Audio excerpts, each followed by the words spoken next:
What's up, guys, and welcome back to the Infamous Project. Today's episode is going to be a little bit of a conversation. Well, I'm not really conversing with you guys. I guess I could within the comments, but you get the idea. We're going to talk about the challenges of owning so many vehicles, and not just Foxbodies, but I got a lot of vehicles in general. I got vehicles in different places, and I was actually talking to a good friend of mine about this the other day, so I figured, you know what?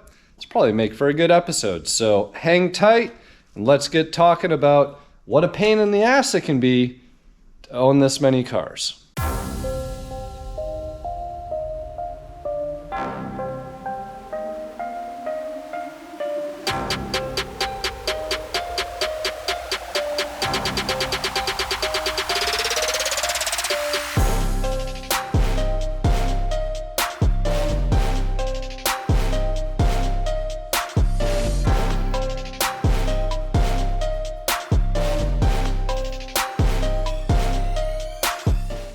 All right, guys, so first things first, I own a lot of cars, and everybody asks me how many Foxbodies do I have or how many vehicles do I have in general.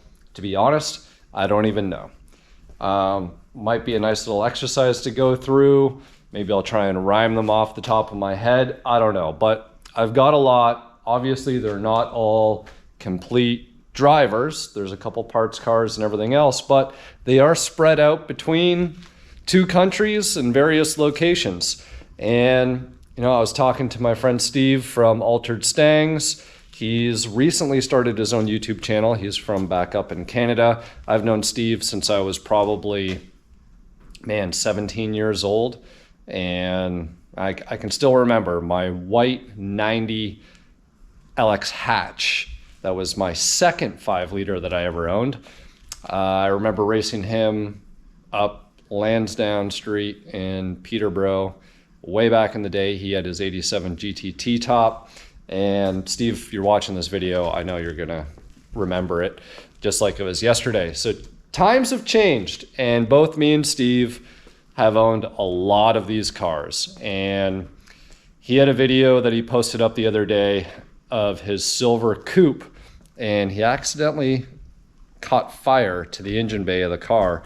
And, you know, I told him, man, like, shit happens. And he had said, you know, sometimes we get complacent with the way that we do things, and we have so many vehicles on the go that sometimes, you know what, we just overlook the obvious, and sometimes something really, really bad can happen. Now, lucky for him, he didn't burn the whole car down. I think he lost his injector harness, maybe a couple, you know, little smoke or bubbles here and there, but he's going to be able to fix his car. It's not a loss. It was maybe just sort of a little bit of a wake-up call to remember that, you know what, as many cars that we've gone through, as many times as we have done something, that the unexpected can happen. You know, it's the whole Days of Thunder, control is an illusion thing that that was always said. So getting into these cars, and people compliment me. They say, oh man, amazing collection. I wish I could have as many. You know what? It's great. Don't get me wrong. I love having all my vehicles, but the reality is it's extremely hard to keep up with them all. So could you imagine having, just in this garage right here, there's a lot of wheels and tires, which means it's a lot of air pressure to check. There's a lot of batteries in here. You got to make sure that there's tenders, or that they're charged, or that they're driven. There's insurance in here. You know, God forbid something happens. You want to make sure that everything is going to be taken care of. And there's just all of the other wear and tear items. There's pest control to make sure that nothing gets in here and starts chewing up my interior foams and all those other things. And detailing. So if you guys put all that together, and sometimes, I'm telling you guys, I said it to Steve the other day, I was just like, you know what, man? Like, sometimes I just want to sell a whole bunch of stuff. Maybe I go back, grab me an exotic, pick up another Ferrari, just maybe have one or two Foxes, you know, a truck, Ferrari, and call it a day. But I know if I went through that process, I'm just not wired to have one or two of something. I always want to have options. I want to have a lot, which means I can't complain, and I'm not going to complain. I'm just going to share it with you guys who are thinking that, you know what, I want to have a whole bunch of cars. Well, be prepared. You know, it's sort of like when you buy that Ferrari, buying the car is one thing, maintaining the car is another. So you can buy a whole bunch of vehicles, but you're going to have to maintain them, and you got to keep up with them.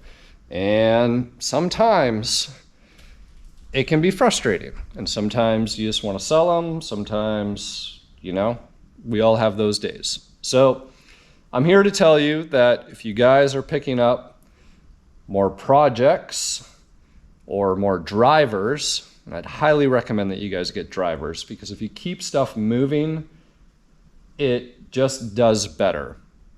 And the problem with projects, or maybe the drivers and you're not driving them, that's a whole other problem in itself. Like the strawberry car over here, for instance, that car loves to be driven, and when it's not driven and it's sitting, I know that there's some things that need to be done, and it's one of those things that the day that I stop driving it, it's just going to be a can of worms that I'm just going to end up taking everything apart. There's actually a check engine light that like intermittently comes on. Got the idle that'll hang during the first startup and driving around, and then once you start driving around for a little bit and shut the car off and back on, then it's fine, and so on and so forth. And the white coupe right here, I still have the leaking timing cover. I haven't even had a chance to look or fix it. Cali coupe still needs an AC recharge.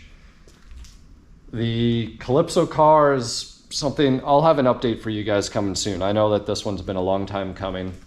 The 85, it's just sitting over there, and you know what? That car sat for so long, and I've only done that car a favor since I've taken ownership. So no harm, no foul, it's good. It's just kind of like chilling. I start it up every couple of months and move it around, and everything is good. The Stalker Vert, haven't had this thing out on the road since, well, Gearhead was here in the new year, and we actually put the top down and went down the road and came back, and well, the clutch cable needs to be changed. As soon as the car warms up, the clutch cable just doesn't have enough so that, you know, you can get it in the gear. I put a really cheap AutoZone cable in it when the other cable actually buckled, or creased, kinked, I don't know what it did. But anyways, that cheap cable isn't doing anything, and well, keeping me from driving the car. Silver Coupe, I've done a video on all the things that were wrong with that car. I've actually addressed some of them. You know, I've fixed the ashtray door with my latest and greatest fix with the magnets. If you guys haven't checked out that video, be sure to check that out, because it will transform your ashtray door lives. And I updated the bezels around the window switches, so those things are done. The trunk is still a disaster, so we won't get into that. SRT10 needs tires. You know what? Those tires have been sitting over here for probably almost 2 months now. My excuse, I didn't have a truck to load them in to bring them to the tire shop. No big deal. Got a truck now, and I'm kind of lost for words. I'm kind of laughing at myself, because sometimes when I run into problems, don't necessarily fix the problem. Silver Lightning sitting over there, the motor blew up, and instead of focusing on fixing that, as soon as I could, I just went out and bought another truck so that I could be driving and maybe procrastinate a little bit on this. And I know this happens to other people out there. You guys get into projects and you're like, oh, why not get another project? In fact, the 85 GT T-top that I just picked up, there's so many guys that have been messaging me about that car. It's like, oh, I want that car. I really don't need another project right now. And you know what? You probably don't. I know I don't. So that's just what's here, guys. Back in Canada. Well, actually, let's stay in the country for a second. The Lincoln is next door. So I got a Lincoln Continental 65 Godzilla swap project that needs to get done. And I have an 86 coupe 5.0 car at Spike's Refinishing in Florida, which all the body and paint is currently getting done in that car. And I'm hoping, Spike, that we're going to be able to get that one knocked out for the fall. And I think that's it for this, for the US. Going up to Canada. got my E39 M5. I got half ownership, if you want to call it, of the 1992 BMW AC Schnitzer, the E36. And, you know, that one I gave to my friend Jordan when I moved to the Middle East because I wanted to keep it within the group of friends. And then he further invested into the car. We put an M3 motor in it, and it's got a ZF transmission, so on and so forth, OBD1 conversion. And that car's been sitting for a while. So now it's sort of like, man, maybe I need to I don't want that to turn into a barn find. I got a 73 Grand Marquis. Random car. Bought it last year because it was an original owner car, green on green, looks super cool. Totally Richard Rawlings' style. He should buy it. That car's for sale, but I got it. Speaking of green, I got the SN95 Dutch, the 96 Jelly Bean. So that is a true Dutch car, which I recently found out earlier this year that it's an actual numbered car and the original owner kept the plaque. So that car's just sitting and that's not helping it. I know there's a boost leak somewhere. Going back to my E39 M5, there's an issue with the DMTL pump, which is best way to describe it, part of the evap system for your emissions and everything else. And I got a vac lock issue, which is causing me loss of fuel pressure. So I got to get that fixed. I got a Repsol CBR 1000 motorcycle. It's sitting up there. A friend of mine has it, so he's been kind of cruising it around here and there. And then I got a couple projects. So Project Lemon Drop, sitting up at Boogie's shop, still waiting for paint and body to get done on that. Not gonna lie, kind of procrastinating on it. Then I got the 88 T-top that's up there, and I picked up that 1990 Dutch car, the silver, what is it, 90-101 is the actual number of the car. I've got that, and then I've got the Dutch number 5 car, which is almost done. Dale is actually going to be finishing that one up, putting in the new conies that were valved to Dutch specifications. Got another set of springs that are in nicer shape that are going to get jammed on it. Need the exhaust done, and then that thing will actually, you'll see it at Foxtoberfest this year. So, you guys seen the problem here? There's one of me. Just one. And I don't know how many cars that was. If anybody was out there and counting how many cars that I just rhymed off, I believe that's the entire list. I wasn't keeping count. Hopefully one of you guys were. But I got my work cut out for me.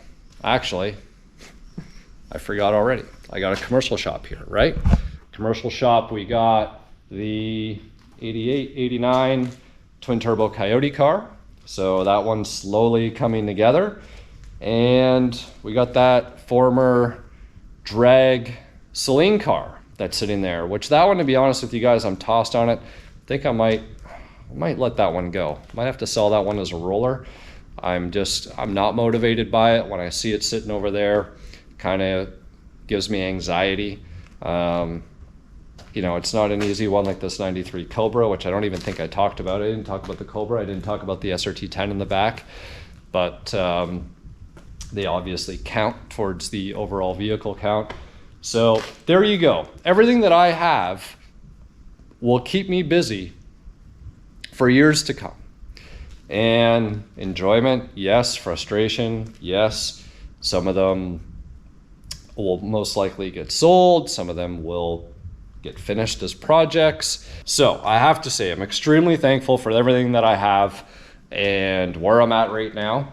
I'm just, I guess, a little bit overwhelmed at the same time. I've been trying to build a brand, been trying to build a business, and trying to do all these things. And you know what, when you have this many projects and this many drivers, sometimes you just can't give all of your attention to just one car. So I've talked about project anxiety. I have an older video from last year, I believe, on that. And, you know, getting frustrated with projects, trying to manage your time and focus on one car or one major task at a time. Give yourself some milestones and some goals. You know, the Cali Coupe, it sat for a long time. You guys know that I picked this up, you know, pretty much 2 years ago, and I didn't do anything with it other than start it up and wash it, and that was it. And then I finally blocked off a good amount of time, and man, I did a lot. From all of the trim, all of the interior, redid the wheels and the stance and the engine bay and the lights and everything else. Same thing with the Lightning that I just picked up. You know, that was, I transformed that thing in a week. All right, so as the GoPro is telling me it's getting too hot, I'm gonna wrap this video up. I think you guys get the idea. Hopefully it's helpful to some of you guys, maybe it's boring to others. Whatever it is, if you watched this far, clearly you were interested in the topic. But again, guys, buying more cars isn't always the answer. Sometimes it's nice, less is more.